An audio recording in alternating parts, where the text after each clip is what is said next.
ভারতের সঙ্গে সাম্প্রতিক সংঘাতে ভারতীয় বিমান বাহিনীর 20টি যুদ্ধ বিমান টার্গেটে ছিল বলে জানিয়েছেন পাকিস্তানের সাবেক পররাষ্ট্রমন্ত্রী বিলওয়াল ভুট্টো জারদারি। তবে ওই 20 বিমানের মধ্যে 6টি গুলি করে ভূপাতিত করে পাকিস্তান।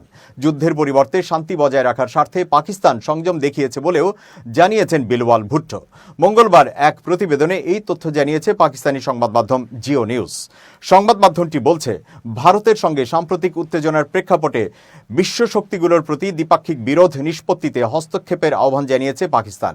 ব্রিটেনের রাজধানী লন্ডনে সফরকালে পাকিস্তানের সাবেক পররাষ্ট্রমন্ত্রী ও পিপিপি চেয়ারম্যান বিলওয়াল ভুট্টো জারদারি এই আহ্বান জানান। মূলত বিলওয়াল একটি উচ্চ পর্যায়ের কূটনৈতিক প্রতিনিধি দলের নেতৃত্ব দিচ্ছেন, যার উদ্দেশ্য বিশ্ববাসীর কাছে পাকিস্তানের দৃষ্টিভঙ্গি তুলে ধরা এবং ভারতের আনা অভিযোগের জবাব দেওয়া।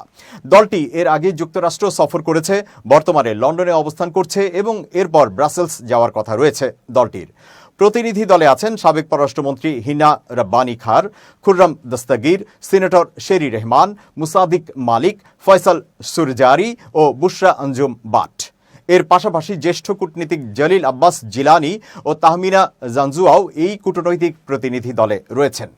লন্ডনে সাংবাদিকদের সঙ্গে আলাপকালে বিলওয়াল বলেন, সাম্প্রতিক সংঘাতে পাকিস্তানের অবস্থান ছিল শক্তিশালী। আমরা 20টি ভারতীয় যুদ্ধবিমান টার্গেটে আনলেও কেবল 6টি গুলি করে নামিয়েছি। যুদ্ধের পরিবর্তে শান্তি বজায় রাখার স্বার্থে আমরা সংযম দেখিয়েছি। তিনি বলেন, যুদ্ধ থামাতে পাকিস্তান যুদ্ধবিরতিতে সম্মত হয়েছিল। শর্ত ছিল নিরপেক্ষ স্থানে ভবিষ্যতে সব বিরোধপূর্ণ বিষয় নিয়ে আলোচনা হবে। তিনি আশা প্রকাশ করেন, মার্কিন প্রেসিডেন্ট ডোনাল্ড ট্রাম্প ও তার প্রশাসন এই বিষয়ে দেওয়া প্রতিশ্রুতি রক্ষা করবে।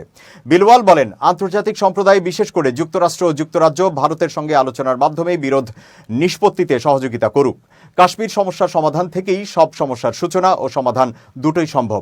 তিনি আরও বলেন, গুলি করে নামানো ভারতীয় 6টি যুদ্ধবিমানই পাকিস্তানে বোমা ফেলেছিল এবং সাধারণ মানুষের মৃত্যু ঘটিয়েছিল। বিলওয়াল ভারতের প্রধানমন্ত্রী নরেন্দ্র মোদী সরকারকে সত্য বিকৃতি ও অভিযোগ গঠনকারী বলে অভিযুক্ত করেন। তিনি বলেন, পেহেলগামে যে হামলায় 26 জন নিহত হয়েছে সেই ঘটনায় পাকিস্তানকে জড়ানো হয়েছে কোনো প্রমাণ ছাড়াই, অথচ আমরা নিরপেক্ষ তদন্তের প্রস্তাব দিয়েছিলাম।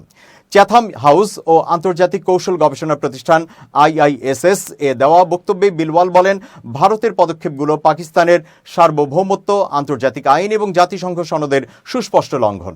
তিনি কাশ্মীর সমস্যাকে দক্ষিণ এশিয়ায় টেকসই শান্তির প্রধান বাধা হিসেবে চিহ্নিত করেন এবং আন্তর্জাতিক সম্প্রদায়কে এই বিষয়ে কার্যকর হস্তক্ষেপের আহ্বান জানান। এছাড়া ভারতের একতরফা সিদ্ধান্তে সিন্ধু পানি চুক্তি স্থগিত রাখাকে অত্যন্ত বিপজ্জনক নজির বলে আখ্যা দেন বিলওয়াল। তিনি বলেন, পানি সম্পদের অস্ত্রায়ন আন্তর্জাতিক মানদণ্ডকে হুমকিতে ফেলছে।